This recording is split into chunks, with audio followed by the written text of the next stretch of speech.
Thank you, Andrew. And thank you, Susan, for the question.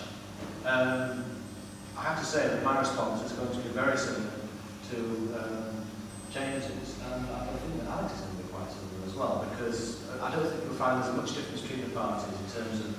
knowing that to deal with the problem of having new offenders in the first place is to tackle the family, because the family is where the problem starts with. And there needs to be effective family support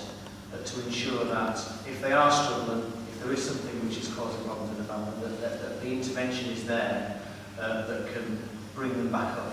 and give them some respite to make sure that those children have an environment in which they can thrive, as opposed to an environment where their spirits diminish.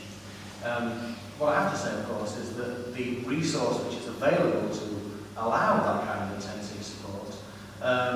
is something which does come from governments, and it is down to governments to make sure that they do put the commitment there for that spending. So, for instance, I might suggest that the previous government that we've had, or the last recent president, has spent a lot of money on education and building new schools. And we can see it in bricks and mortar, and these are very good foundations upon which a child can thrive in terms of educational environment. But if you concentrate on buildings and less on people, then that child is still let down. In terms of a child who has gone through a difficult parentage and has got into trouble, one thing that the Liberal Democrats do think is that you do not want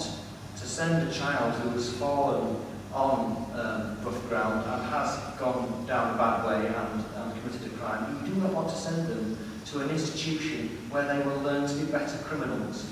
And that's why incarceration of young people is something that should be avoided wherever possible, and they should be encouraged through community sentences to actually put more back into that community, and so that that community again can embrace them and say, all right, you've done wrong, but actually